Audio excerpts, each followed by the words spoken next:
to give you a little background, I currently work at the University of St. Augustine in San Marcos, a little bit north, a bit, 30 minutes from here.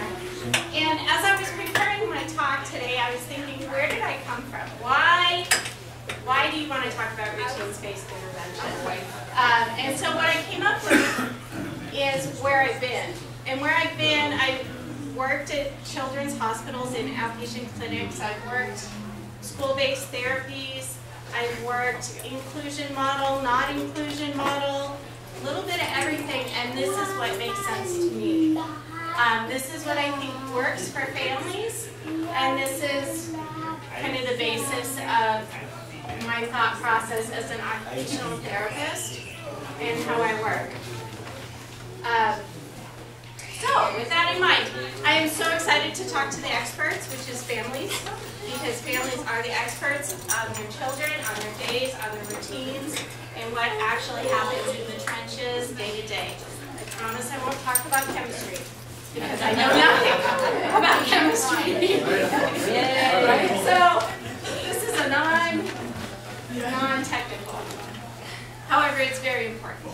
And I want to invite you to think about this talk we're going to have as you go back to your therapist. I'm sure most of you are involved with OTPT speech, all of the above, some of the above.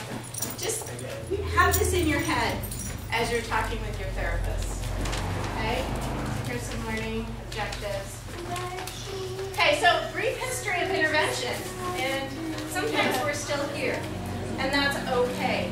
It is okay to still be here. But in the 80s and 90s, therapies were traditional services.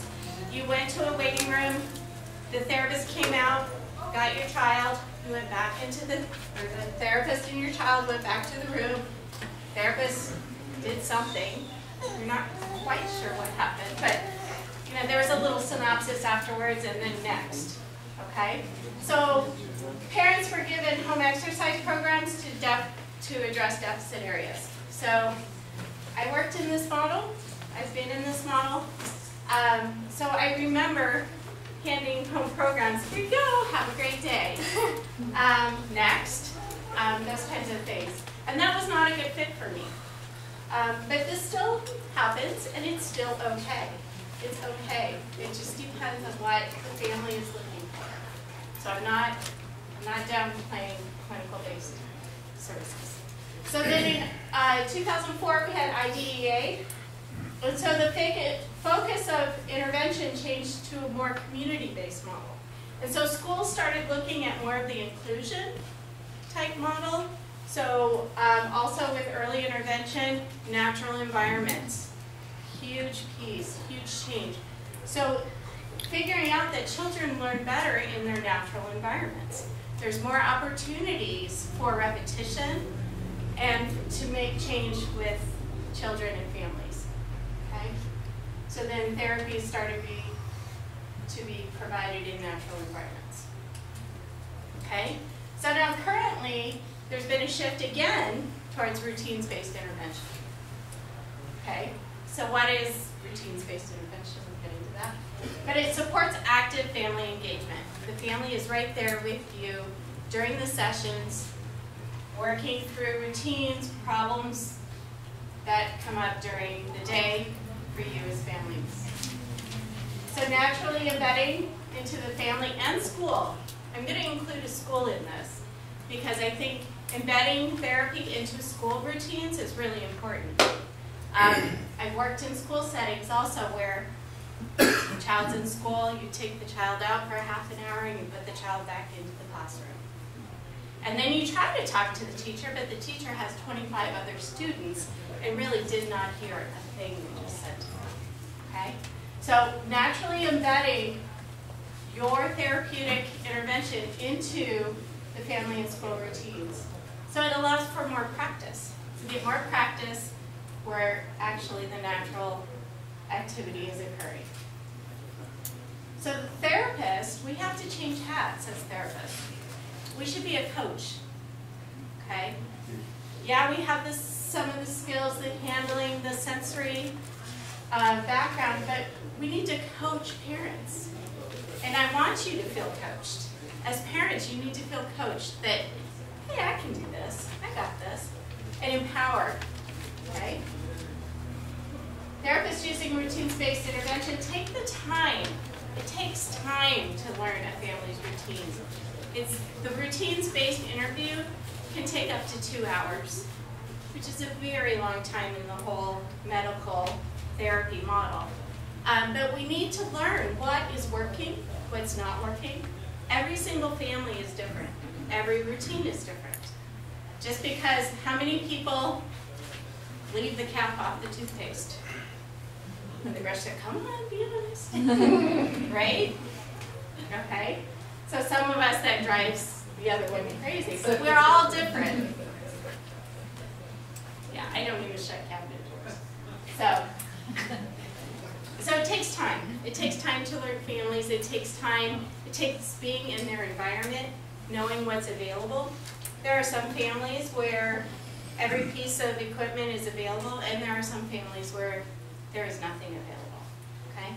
So just knowing what's available and being creative and thinking on the fly. Okay, so there's lots of evidence behind supporting routines. Most of the evidence doesn't come from the therapy literature. Most of the evidence comes from early intervention and the educational model. Okay?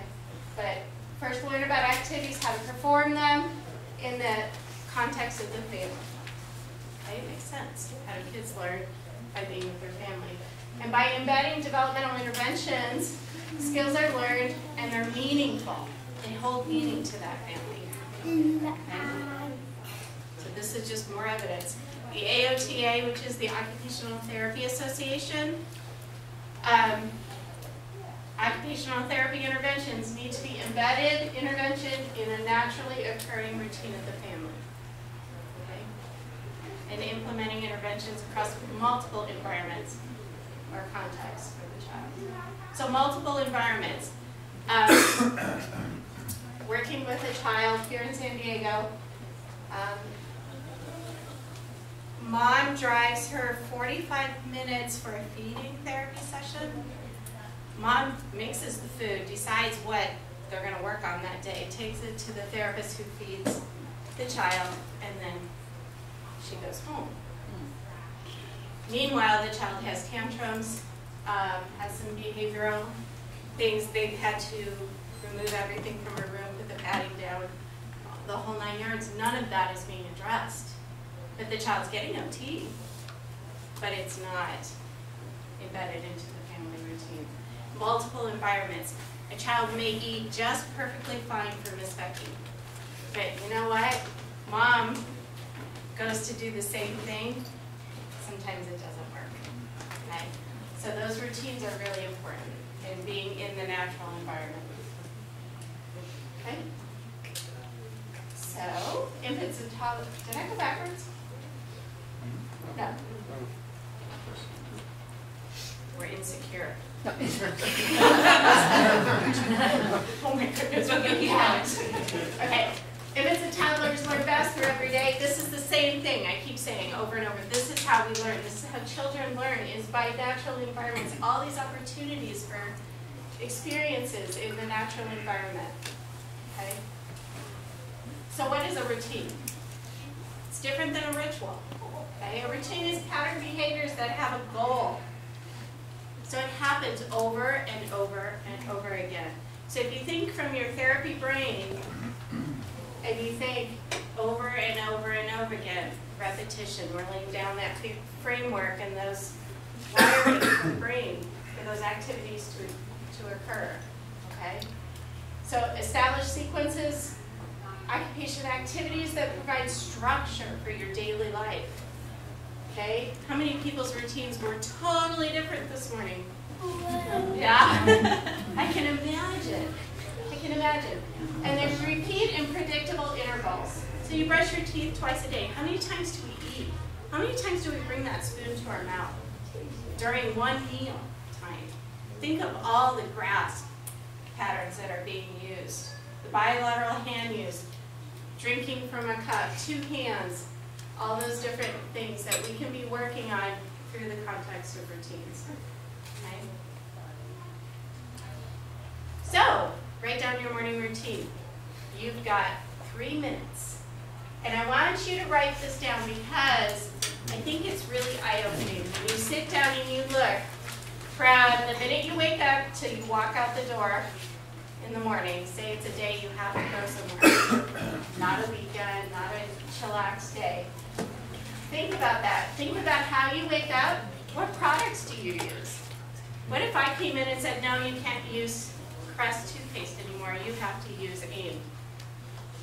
Would that totally mess your day up?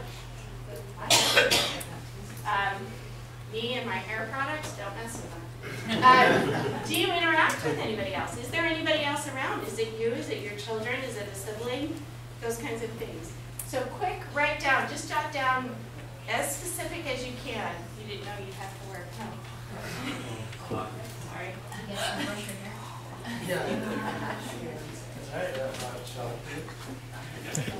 I did this activity with a student, and he talked about his cat, and his cat woke him up at 5 o'clock in the morning. And it was this entire routine in the morning about this cat. At 5 o'clock in the morning, that student woke up every morning to the cat.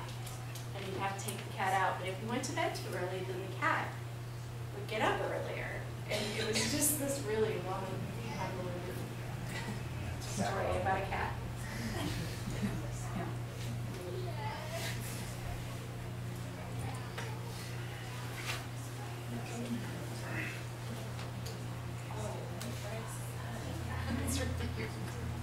I have copies of this PowerPoint, so since we're going to be kind of short, if I go fast through things, there's some really kind of good websites I put in here and some different things. So don't feel like you have to get it all. Okay, anybody done? Yep. How fast was your routine? Like how many things are on it? 10? Anybody have anything unusual about their routine you want to share?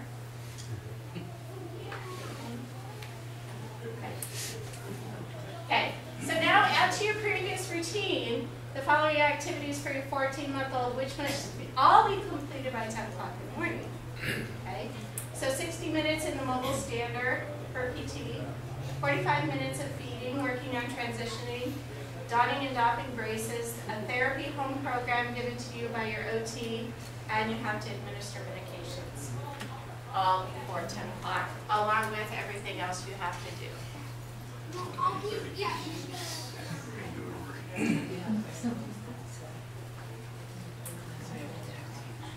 Yes, I love YouTube videos. I'm sorry, you'll have to, just says it all sometimes.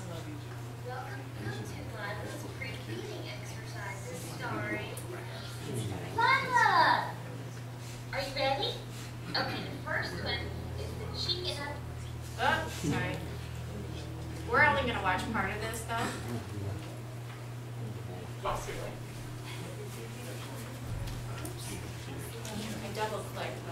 I'm an apple girl. Lila! Lila! Okay, the first one. Are you ready? Okay, the first one is the chicken up. Make sure she's sitting up really good. Okay. Ready? Listen carefully to one of the comments she makes. 2, 3. Firm pressure. Anybody know that? Yes. Technique. 3. 1. Great technique. 2, 3. The next one is the massage on the palate. We go from the middle to the side. And let's go back to the middle, other side. 2. Now listen carefully. 1, 2. 1, 2. And 1, 2. That's 4 times. Now, from the top middle to the right, from the top middle to the left. Now, why do you need to go to the right and to the left instead of 4 on the right and 4 on the left? I don't know. That's just what they told me to do. That's back where her cheeks would be, from the back to the Okay? I don't know why. I'm just doing it because they told me to.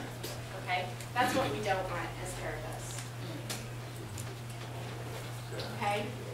So Implementing. We have to discover what the child and family's typical routines are. That means we have to talk to you. And this can happen in a school setting. This can happen in a clinic setting. This can happen in any setting that you're working with children. So think about that when you're thinking about your therapies. And I'm not saying my way is the only way. I'm just saying that this is what makes sense to me.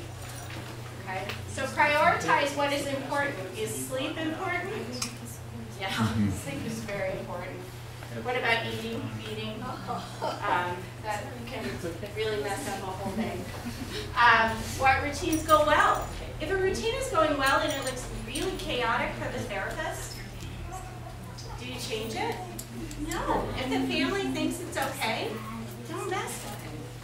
Okay? So as families, you have to be able to say, no, don't mess with my nighttime routine. I like it. I like that. I like that time. Don't mess with it. So, identify who else might be involved in the routine. Siblings are key. Okay? Siblings are involved in routines just as much as all of us are. Okay? So questions to ask yourself. How does your day start? When and what happens? Where does the child spend the day? Who does the child spend the day with? Is it grandma one part of the day and school and home and childcare and all these different areas? What activities go well? What activities are challenging? Okay, as therapists, we want to pinpoint that challenging. That's where we want to come in and give you some extra help. Okay, especially OTs. We like to do that. Okay, so look at the sequence of your routine. That is a real simple thing. Sometimes just to change the sequence. However, it can be difficult too. Did anybody have trouble getting ready this morning? Yes. Things were just not right, huh? Okay, opportunities for engagement. When are those opportunities, those naturally occurring opportunities that you can play, that you could work on? If it's a child in school, that you could work on handwriting, or you could work on sitting in the chair, or you could work on sensory processing issues. What time of the day? Is it recess? What's natural? Okay, repetition. And then you have to observe the child. Does the child respond to the cues? Are you working with the child as the parent trying to get them to eat and they're right here saying no, you don't want it? Okay, I'm sure a lot of you have seen that. I just like the whipping, baby. Do they attend or tolerate the routine? Maintain regulation. Are they able to maintain a good state of regulation? And can they do anything independently? And if they are, can you capitalize on that and add that into their day? Okay? So as therapists, we need to really be cognizant of being a coach. And it's okay. It is okay to have a day where you don't put hands on. It is okay if we're working on specific activities. It's okay for the mom to do the therapy. Okay? That's how it happens. That's when it's going to happen. That one day or that 1 hour you're there a week is not going to make a difference as a therapist. It's what you guys do every single day that makes a difference. No pressure. Okay. So the coach and the caregiver identify a need. The need is the child is having trouble with eating. Nice. Observation. The coach or caregiver may practice a new skill while the other observes. So having the parent actually practice what's going on. You guys want to listen to me talk? Takes place when the caregiver is not with the coach. So the action takes place when the therapist is not there. Okay? So that's important. Reflection. The coach gives reflective feedback. You know, maybe if you put your hands here, or maybe if you try to introduce this texture of food or this taste, let's try this, let's try that, let's problem solve, let's work this through. given the therapist background and education, they may have a trick up their sleeve, hopefully. The coach evaluates and reflects on the process. Is this working? Is this not working? What do we need to do? Plan developed for the next session. Okay, next session, this is what we're going to work on. And resolution. Coach and learner agree that, yeah, we've achieved the outcome. Goal met. Bam. Okay. So this is what I was talking about. So the interventionist comes, this wonderful OT. You have an interaction. There's a few opportunities for learning. And then back to the family. And then here's the rest of the time. Okay, how many more opportunities for practice are there if it's embedded into the family's routines? Okay. So I call this life hacks, and I cannot, there's such a wide range, and there's so many different things, but I thought I'd throw a few in here. I also have the AOTA routines. There's a sleep routine, how to develop routines, feeding routine, mealtime routine, bath time routine, and toileting. Toileting is always an interesting one. So there's, feel free to take them. Okay? So some easy ways you can incorporate into your day. Playtime, reading books in a beanbag chair. We know that deep pressure is calming. That calming deep pressure. Sandwich game with pillows. Has anybody played that? Mm-hmm.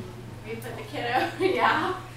You know, that's a calming activity for kiddos when they're having a hard time with the regulation. They may just be having a really hard time that day. Hippotherapy, therapeutic writing. It's a way to incorporate therapy into an activity, okay? A meaningful activity for the child. Swimming is another way to incorporate recreation. Great deep pressure, calming, and plus the neurologic benefits of hippotherapy is, we should have done a talk on hippotherapy. Bath time, scrubbing with a washcloth. You have a child who might be a little defensive to touch, a little tactile defensiveness. Scrub with a washcloth. You can do that as you're drying off the child. It doesn't take an extra brushing program, 20 minutes. I don't know if you've heard of the brushing program. Okay. Yeah. Okay. It's a lot. It's a lot to ask a parent to do. Play on the wall with shaving cream or bath foam. That's my favorite. You guys will see lots of shaving cream tomorrow. I'm sure your children will smell so good. Sorry. Body lotion, powder, and rub. Okay, those are easy ways to do it. Household chores. Push. Pull the cart. Push, pull the high chair before feeding, okay? Visual schedules and social stories. Work with a lot of kids with a lot of different needs. We're working on that social story. And I have some links in here, so I'll put my handout out here because I don't think we're going to have time to go through it all. So there's some links for visual schedules that are really nice and easy to make. Google Images. Just take a Google image and drop it in there. Wiping the table. Again, heavy work, heavy work. Carrying laundry, folding, digging outside, pushing the laundry basket for you. You're also working on some of those precursor crawling kind of activities. If you do it on your knees.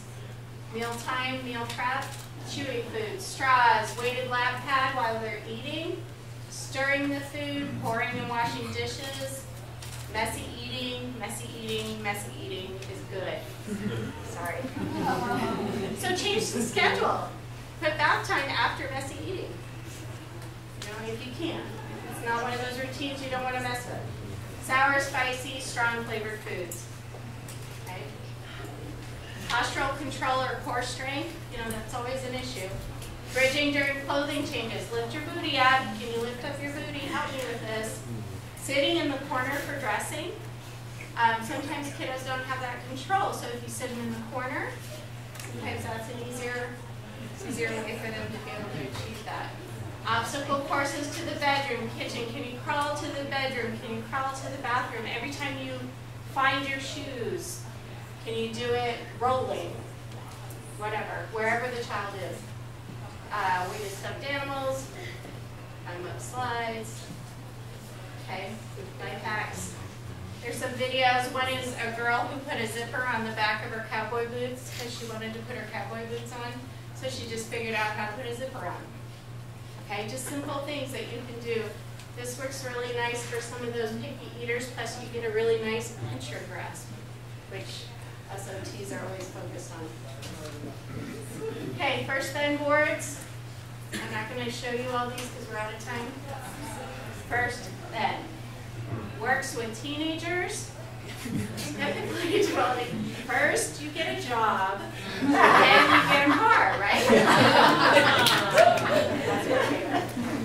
I have 2 boys.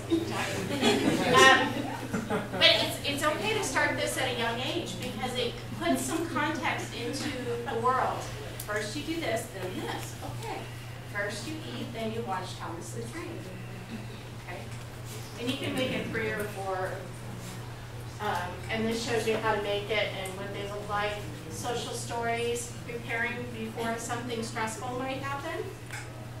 Video modeling with the day and age of iPhones and everything, showing the child what you're going to go in the bathroom, you're going to wash your hands, and a video of somebody going in the bathroom washing their hands. They can watch it over and over and over and over. And some of them won't. But that's how kids learn over and over and over again. So video modeling is kind of a newer thing. So there's a first then. Communication. This is how to embed communication devices into routine, into a daily routine of going out the door to go to school. So this is a really nice link. So I've got it on the paper. You guys can look it up. Okay. We're out of time for ideas, but this was a little one who mom was concerned because she needed to do the mobile standard. And when am I going to do that? I work, Dad works. And so we did it during meal time. And so during meal prep time, she would get in her mobile stander and help mom make the meal. So just a simple thing, but sometimes as parents, you get so bogged down in the have-tos and the have-tos and the have-tos that you can't think. And so sometimes you need somebody to say, hey, wait a minute, try this. And it might make all the difference. Okay? So just keep that in your heads as you're interacting with therapists. Make them do it. Sleep, what's that? Any questions? Yes. Question. So for the step-by-step direction sort of thing, first we do this, then we do that.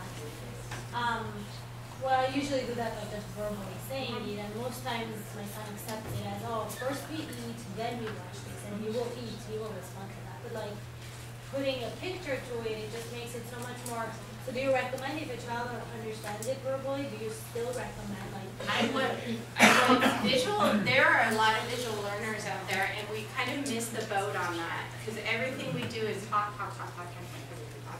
and we take away that visual piece. I'm a proponent for using visuals or having, if you eat 4 of the items on your plate, make it even harder for him. Take it that next step. But using visuals are just a really simple, easy way. And with communication, too. And school schedules. First we have lunch, then we use the bathroom. That's, and the videos show that. So, handouts? Yeah. We can talk afterwards too if we don't have time. Okay. We have time. Go ahead. So I saw you put weighted left pads on there. So I've read a lot about weighted blankets too for them to sleep under. So Benji has England 1 and he's got the movement disorder. He's pretty twitchy at night, which wakes him up. So now one of those blankets is at least for the lowest, low quality blanket is $80. So it's not that you just, just get a weighted blanket because, if it works, okay, if it doesn't work, we'll throw it away.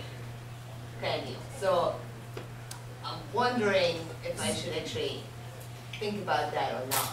I would definitely think about it for sure, the weighted, but also look into resources you might have, local resources.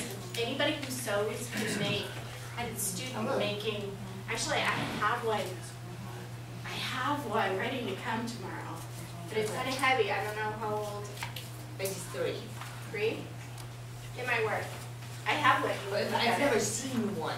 So Oh, yeah. I don't even know, I have tons of people in Mexico who are all tricky, little grandmas, right? They're all crocheting. You buy the So poly it's a bit, quilting the club. poly Yeah. beads.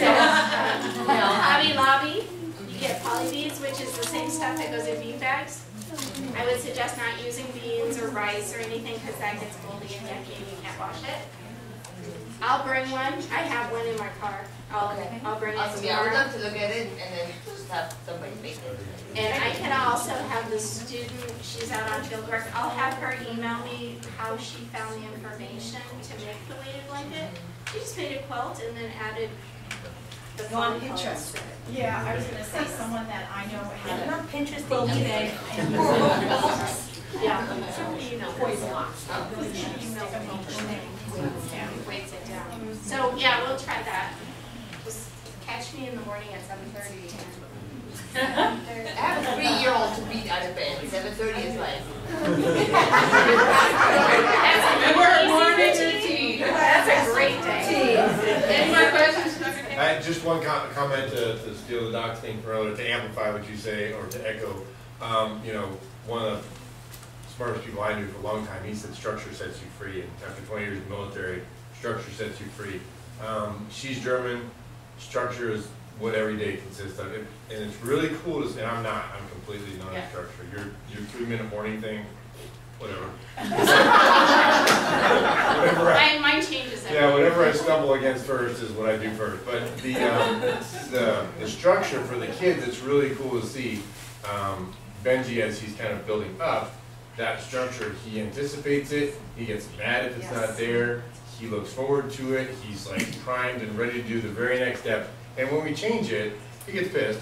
But we have to change it too once in a while for as a parent and a probably preaching to the choir. Right now, it's just, we don't have a bathtub upstairs. This is horrible. This is like the worst thing that can happen for this kid. There's not a bathtub after dinner. It's a shower. Oh my God, what am I going to do?